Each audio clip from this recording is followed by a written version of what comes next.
come after me. No. We'll beat him yet. The thing. Yes, sir.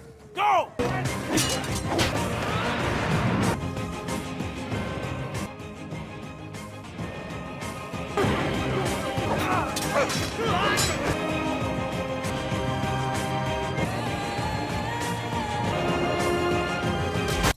Where do you think that...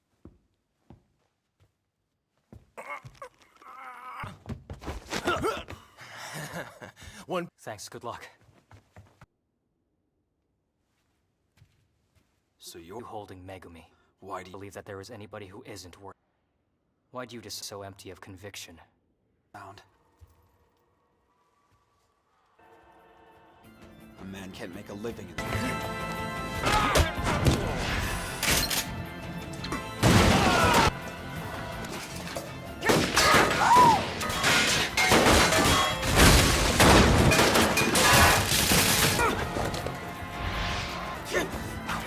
What the hell's wrong with your sword?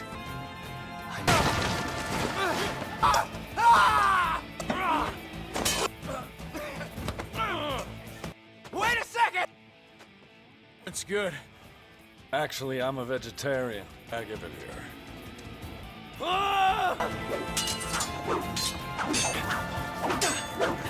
A little late for a reverse.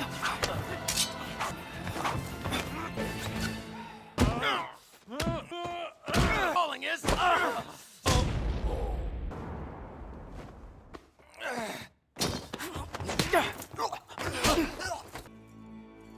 It looks... Do you really think this... Right!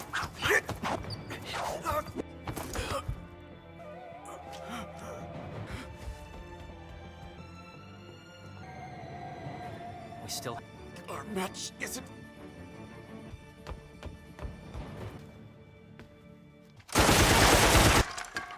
That felt nice! Cigar in peace anymore? Full of holes! Where's the famous kill? Help. Who got you? Ready! I don't have all day! The monster. Show your... I give up! There's no way we can win against that thing. I offer...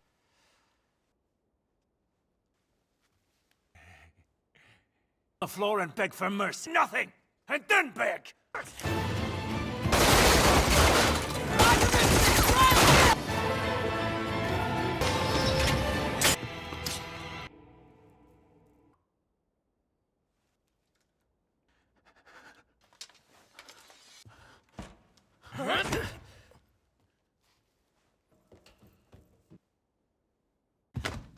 We're too late.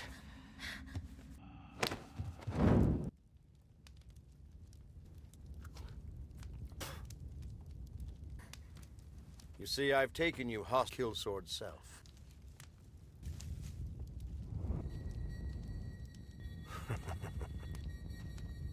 Rage towards yourself for not having Be good. Let's build...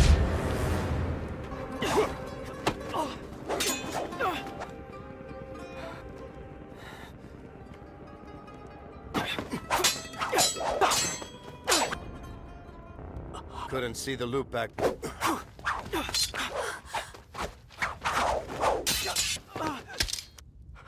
Definitely better, but you're still a far... Her lungs are paralyzed, I'd guess. Worthy of your name. That is no longer within out of it herself, or Razor will.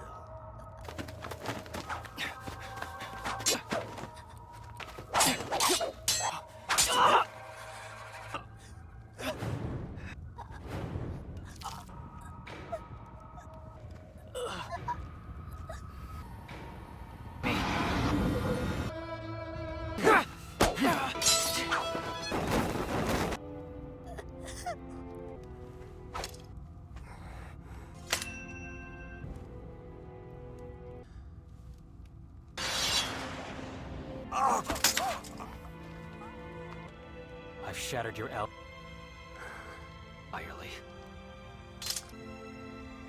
To commit this one final act is I will. She broke... Please don't. Okay?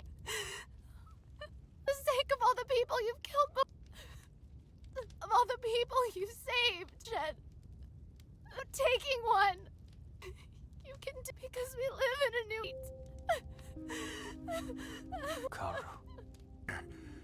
This isn't Only. same, so you know I'm speaking. I'll be watching you.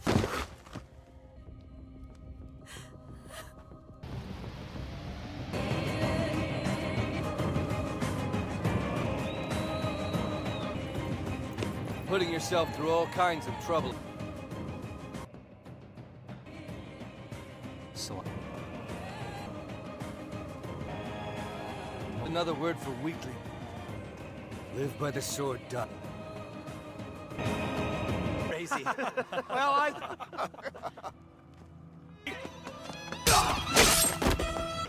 Go back where you came. I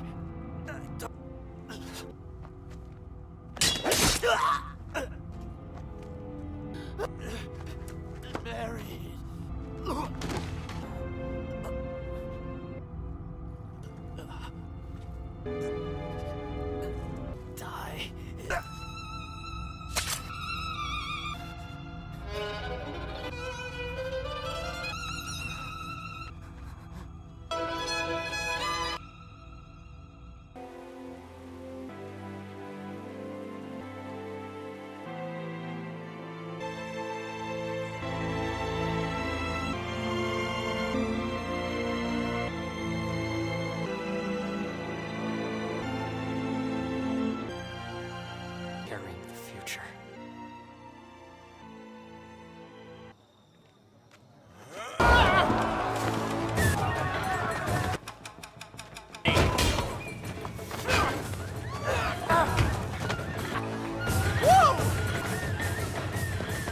Stop this. Fight like a man. Not.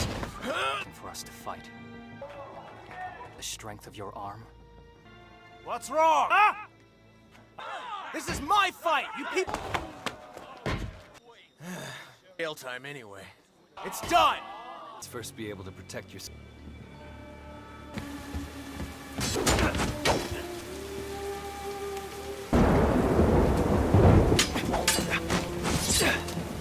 That's the problem with your...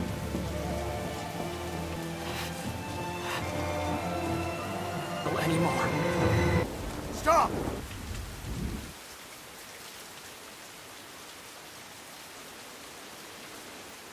See that he is released. No.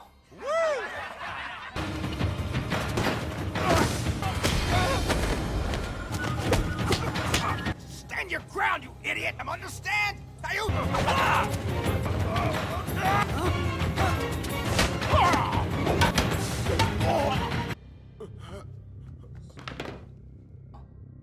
Focuses on encounter if it were not for a sword such as this.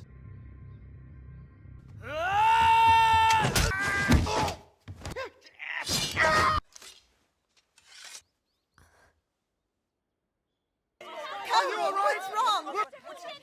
Okay, though. What happened here?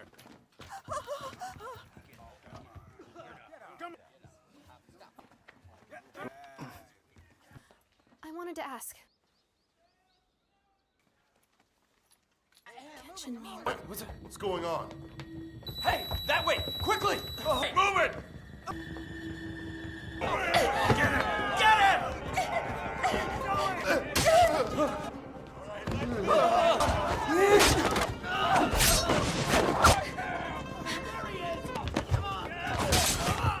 Horrible to fear.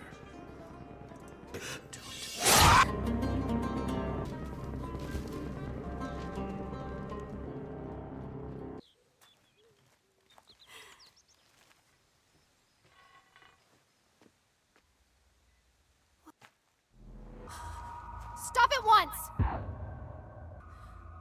Why are you doing this? The legacy he left me! Tell me more about your Not to kill them. sword Damn you! blood. Here, you... Who I am does one then? Move. I'm in the presence of... It seems that... About to get interesting.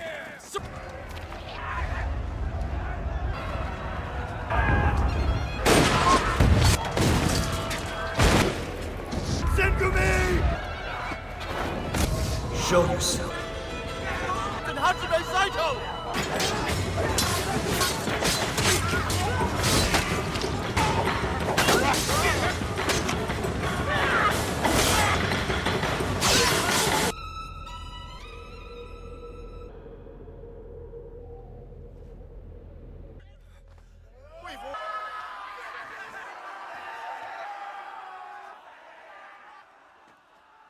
Himura. That this is the end. We live by...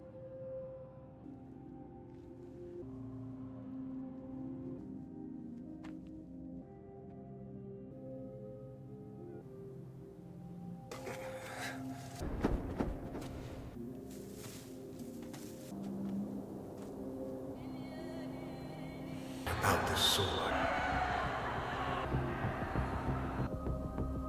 Hey guys, today we're diving headfirst into the action-packed world of Rurouni Kenshin, Part 1 Origins, a live-action adaptation that brings one of anime's most iconic swordsmen to glorious, bloody life. We're talking about a former assassin grappling with his past in a rapidly changing Japan. Right from the jump, we're thrown into the chaotic twilight years of the Bakumatsu era, where our hero, known then as the legendary Hitokiri Battousai, or Manslayer, is carving a path through a rain-soaked battlefield. The metallic clang of his katana is the only warning most of his opponents get before they're, well, no longer a problem. This guy isn't just good with a sword, he's practically a force of nature. If you had a good time with this, a like and a subscribe is a free way to help me keep making more. Fast forward 10 years. The Meiji Restoration has brought a semblance of peace, and our legendary Manslayer has, for all intents and purposes, vanished. Now he's Himura Kenshin, a humble Rurouni, a wanderer, carrying a Sakabato, a reverse blade sword that can't actually kill anyone because who needs that kind of drama anymore? Right? He's a man trying to atone for a mountain of past sins, vowing never to take another life. It's a pretty bold career change. Trading government-sanctioned assassin for gentle vagabond, you can practically hear the crickets chirping compared to the previous scene's symphony of screams. Meanwhile, in Tokyo, the once proud Kamiya Kashinru dojo is facing a crisis. Its current master, Kamiya Kaoru, is struggling to keep it afloat. Turns out some jerk is running around impersonating the Battousai, using Kaoru's dojo's name to justify their brutal slangs. The real Battousai would probably sue for copyright infringement if he wasn't so busy trying to enjoy retirement. Thugs working for this fake Battousai are terrorizing the streets, which is just excellent for property values, I'm sure. Kaoru, despite her fierce spirit, is clearly outmatched against these goons trying to strong-arm her. Just as things are looking grim for Kaoru, a quiet stranger ambles onto the scene. Guess who? It's Kenshin, who, let's be honest, has a terrible habit of being in the right place at the right time when trouble brews. With a swift, almost silent whoosh of his sword, he disarms the thugs, making it look as easy as tying his shoes. No dramatic sword swings here, just economical, precise movements that scream I could end you. But I'm opting for a gentle reprimand instead. The sheer audacity of these goons using his old moniker is almost an insult to his former profession, you know? He quickly makes them understand that while he might be a wanderer, he's no pushover after Kenshin effectively gives the local ruffians a stern talking to with his sword's blunt side. Kaoru, initially suspicious of his red hair and unique blade, invites him back to the dojo. I mean, when someone saves your bacon, you kind of have to offer them a place to crash, right? The awkward tension is almost palpable as she suspects he might be the notorious Battousai. The clatter of chopsticks and the polite sips of tea are a stark contrast to the earlier street brawls. Kenshin, ever the humble guest, accepts her hospitality. knowing full well his past is about to catch up in spectacular fashion inside the dojo. We also meet Yuhiko, a young, headstrong boy who considers himself Kaoru's most dedicated student. Even if he's currently the only student, he's got that classic to cool for school but secretly cares a lot vibe. He sees the dojo as his home and Kaoru as his surrogate big sister, which is super sweet. His kendo swings are a bit clumsy, but his spirit is undeniably fierce. He's basically the dojo's last line of defense against utter obscurity, which is a lot of pressure for a kid, frankly. The creak of the dojo floorboards under his feet echoes the quiet struggle to keep tradition alive. Meanwhile, the true puppet master of Tokyo's underworld, Kanryu Takeda, is hard at work, or rather, his unwilling chemist Megumi Takane is. This brilliant doctor is being forced to synthesize a powerful new opium strain called spiderweb, which, as the name implies, is designed to ensnare its victims and never let go. Her laboratory, a sterile but chilling space, hums with the soft whir of chemical processes. The clinking of beakers and the quiet sizzle of chemicals are the only sounds accompanying her forced labor. You can practically smell the despair and the faint, sweet scent of poppy. It's a pretty grim situation for someone whose oath was do no harm, now isn't it? Enter Kanryu Takeda, a ridiculously wealthy and equally ruthless industrialist with a penchant for collecting both art and powerful hired killers. He's the kind of guy who probably has a live, laugh, love sign in his mansion right next to a vault full of illicit goods. He revels in his ill-gotten gains, orchestrating the city's opium trade from his lavish mansion, complete with the latest in security personnel, aka a bunch of heavily armed goons. The soft rustle of his expensive silks and the confident tone of his voice are chillingly contrasted with the suffering his business inflicts. He's basically a walking, talking supervillain without the fancy cape. Yet our little group at the dojo soon expands to include Sanosuke Sagara,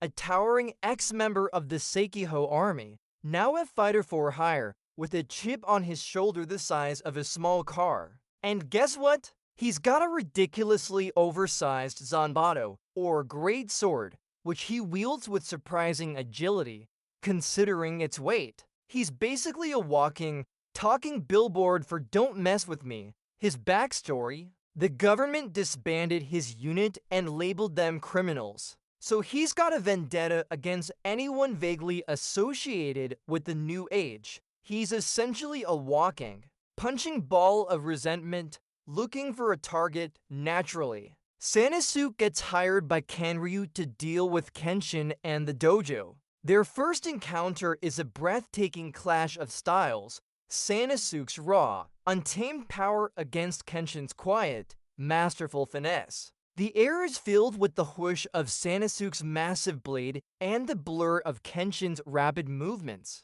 Each clang of their weapons, though Kenshin's is a reverse blade, reverberates with their clashing ideologies. It's less a sword fight and more a philosophical debate conducted at lethal speeds. Kenshin, despite his immense power, still refuses to kill, even when faced with someone who clearly isn't pulling their punches. He's basically a living thoughts and prayers meme. But with swords, after an epic brawl where Kenshin proves that even with a non-lethal sword, he's still the top dog, Sanosuke, humbled but not entirely defeated, finds himself grudgingly respecting Kenshin. The sheer audacity of someone so powerful refusing to kill makes Sanosuke question his own path of anger. He eventually joins Kenshin, Kaoru, and Yuhiko, forming an unlikely but formidable team. It's like the Avengers, but with more kimono and less spandex. The clink of their teacups now replaces the clash of swords, signaling a new, fragile camaraderie, just when you thought our heroes might catch a break. The real terrifying threat emerges. Jin Udo turns out. The guy who was impersonating the Battousai earlier was just a small-time thug. Jin is a former Haidokiri himself, a genuine ghost of Kenshin's past, and he's not just a killer. He's a psychological tormentor. His signature move, Shin-no-Eppu, allows him to hypnotize people just by looking at them, rendering them immobile or even causing them to suffocate. It's basically the ultimate stop hitting yourself technique, but way more deadly. The unsettling quiet before his victims gasp for air is chilling. Jin, obsessed with bringing out the Battousai in Kenshin again, starts to taunt him, playing psychological games. He knows Kenshin's weakness, his attachment to the people he protects. And who better to target than the sweet, innocent Kaoru? His sinister gaze locks onto her, and the insidious whispers he casts are like daggers to her mind. The creak of Kaoru's wooden training sword hitting the ground in fear tells you everything you need to know about the power he wields. He's not just a physical threat. He's a master of mental warfare, aiming to poke Kenshin right in his soft, vulnerable spot. His found family. Predictably, Jin ups the ante and kidnaps Kaoru, leaving a taunting message for Kenshin. This isn't just a ransom note. It's a direct challenge to the Battousai within him. The chilling silence of the empty dojo where Kaoru once stood is deafening. Kenshin's usually calm demeanor hardens, his eyes reflecting a flicker of his past. The stakes are officially higher than a giraffe on stilts. Sanosuke and Yuhiko are distraught, but Kenshin's resolve, though silent, is clear. There's no turning back. He's got to face this ghost of his past. With Kaoru's life hanging in the balance, Kenshin prepares for a confrontation he'd hoped to avoid forever. He doesn't don his old blood-soaked kimono, but the way he secures his reverse blade, the shift in his eyes, tells you everything. The kind, gentle wanderer is gone. The shadow of the Battousai looms. The heavy thud of his feet on the wooden floor as he leaves the dojo is a promise of reckoning. This isn't just a rescue mission. It's a battle for his very soul, a fight against the monster he once was, reflected in Jin. Kenshin finally tracks Jin and Kaoru to a desolate, overgrown field, a fitting backdrop for a duel between two shadows of a bygone era. The wind rustles through the tall, dry grass, creating a whispery, eerie sound that almost mimics the ghosts of their past. Jin, with a chilling grin, immediately starts his mind games, using Kaoru as a living prop to torment Kenshin. It's a classic supervillain move. Monologue first, fight later. This isn't just a physical battle. It's a psychological chess match for Kenshin's soul, and then Jin plays his trump card. He uses his Shin-no-Eppu on Kaoru, causing her to slowly suffocate. The desperate gasps for air, the terrified thrashing of her body, it's absolutely harrowing to watch. Kenshin, usually so composed, is forced to witness this horrific spectacle, paralyzed by the fear of reverting to his manslayer persona. The guttural sound of Kaoru struggling for breath cuts through the air, pushing Kenshin to his absolute limit. This isn't just fighting for her life. It's fighting for his sanity and his vow. Faced with Kaoru's impending death, something snaps within Kenshin. His eyes, usually warm and gentle, turn cold, sharp, and utterly ruthless. The sound of his own heavy breathing is punctuated by flashes of his brutal past, the countless lives he took. It's the Battousai clawing his way back to the surface. He's teetering on the edge, 1 foot in his present, 1 foot in his bloody past. The ground seems to hum with his barely contained fury, and the air crackles with the immense, terrifying power he's struggling to suppress. It's like watching a dam about to burst, but just as the Battousai is about to fully reawaken, Kenshin remembers Kaoru's words, her kindness, and his vow. He takes a deep, shuddering breath, pulling back from the precipice. He will defeat Jin, but he will not kill him. This is his internal battle writ large, a powerful testament to his unwavering will. The metallic clang of his sword deflecting giants' strikes now carries a different weight, the weight of his promise. It's an incredible display of mental fortitude, choosing a harder path even when the easier. Deadlier One is screaming his name with renewed determination. Kenshin unleashes a flurry of his signature heightened Mitsuru techniques, modified for his reverse blade. He moves with a grace and speed that makes Jin, a seasoned killer, look clumsy. The whoosh of his sword is almost musical as he dances around Jin's attacks, finally delivering a decisive, non-lethal blow that incapacitates the villain. The bone-jarring impact of the hilt hitting Jin sends shockwaves through the air. Jin, utterly defeated, realizes he's lost not just the fight, but his purpose. He then commits suicide with his own blade, choosing death over living without his twisted ideology. Heavy stuff, right? With Jin defeated and Kaoru saved, Kenshin rushes to her side. The fear etched on her face slowly melts into relief, and the harsh lines on Kenshin's own face soften. This quiet moment is a testament to the bonds they've formed. The sounds of heavy breathing and Kaoru's slow, steady recovery fill the space. However, their respite is short-lived. Megumi, who had been rescued earlier by Sanosuke and Yuhiko, reveals the true extent of Kanryu's depravity. He's not just a drug lord. He's assembling an army of ruthless killers to protect his operation. Because, of course, things couldn't just be easy.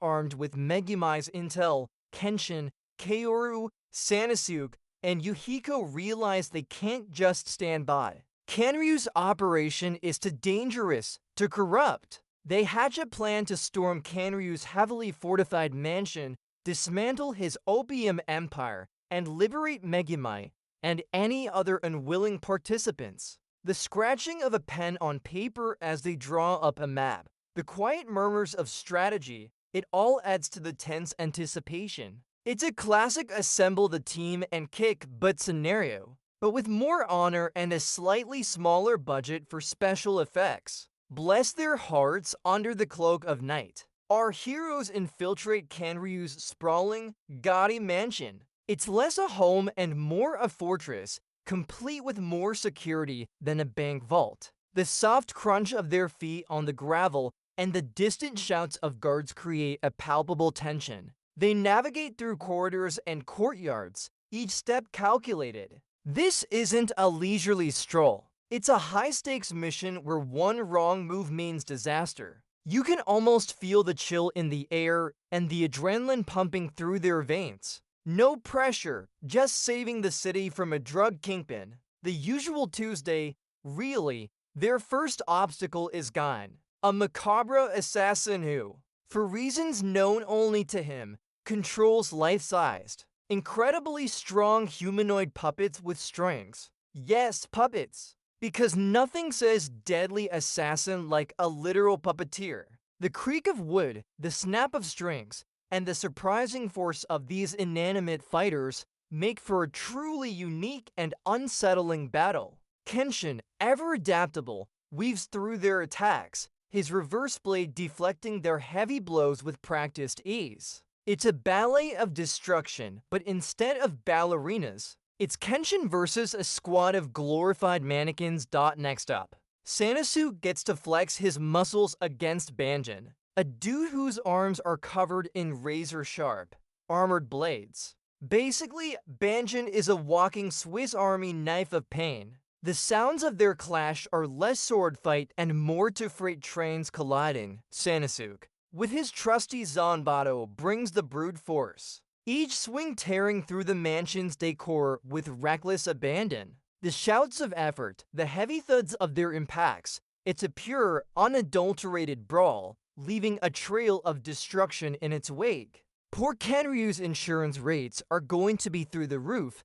Kenshin then finds himself face to face with Inui, a master of hand-to-hand combat who fights with reinforced gauntlets. So basically, a punching expert in a world of swords. This forces Kenshin to rely less on his sword's reach and more on his incredible speed and close-quarter skills. The quick, sharp impacts of their strikes echo through the corridor, each block and counter a blur of motion. It's a beautifully choreographed dance of fists and feet, showcasing Kenshin's versatility beyond just swordplay. Who knew an ex-manslayer could also be a world-class martial artist? The talent, finally, our heroes confront Kaoru himself, who, instead of reaching for a sword, rolls out a ridiculously oversized, fully operational Gatling gun. Yes, in 1878 Japan, a businessman has a full-on Gatling gun. Because why hire assassins when you can just buy a portable death machine? The deafening roar of the gun as it spits out a hail of bullets is truly terrifying. Kenshin, Sanosuke, and Kaoru are forced to scramble for cover, the thud of bullets embedding themselves into the walls and floor, creating a symphony of destruction. It's the ultimate I brought a gun to a sword fight moment, and it's genuinely harrowing. In an absolutely jaw-dropping display of skill. Kenshin, seeing his friends in danger, uses his sword to deflect the incoming Gatling gun bullets. The sparks fly, the metallic pings of bullets hitting his blade are incredible, and the sheer speed and precision required for such a feat are mind-boggling. It's less a deflection and more a no, you don't, to every single bullet. The intense concentration on his face, the blurring speed of his arm. It's a moment that makes you go, okay, yeah. He really is the Battousai. This guy clearly skipped arm day at the gym because he just as arm day. With the Gatling gun neutralized and Kaoru utterly terrified. Kenshin delivers a final, incapacitating blow, once again proving his vow to not kill. The whimper of fear escaping Kaoru's lips is a stark contrast to his earlier arrogance. Megumi is finally free from her forced servitude, her face radiating a mix of exhaustion and profound relief. The heavy silence that follows the battle is broken only by the sounds of their labored breathing. The corrupt empire crumbles, and the good guys, or at least the morally gray guys who choose to be good, win the day. Back at the dojo, a quiet sense of peace settles. Megumi, now truly free, uses her medical skills to tend to Kenshin and Sanosuke's wounds, her touch gentle and appreciative. The clink of medical instruments and the soft murmurs of conversation fill the air. She chooses to dedicate her talents to helping others, having seen the destructive path of her past. It's a beautiful moment of redemption, a testament to the idea that even in the darkest of times, people can choose light. Kenshin, the wanderer, has found a home. Despite his desire to continue his solitary journey of atonement, Kaoru, Sanosuke, and Yuhiko insist he stays. The gentle rustle of leaves in the dojo garden and the warmth of the setting sun symbolize the new, peaceful chapter in his life. He has a place where he belongs, a family who understands him, and a purpose that aligns with his vow. He's no longer the Battousai, but Himura Kenshin, the protector who, despite his past, chooses life and peace above all else. It's a poignant end to his origin story, setting him on a path of continued self-discovery and endless adventure. And so, our journey through Rurouni Kenshin, Part 1 Origins concludes, leaving us with a powerful message. It reminds us that our past, no matter how dark or defined by pain, doesn't have to dictate our future.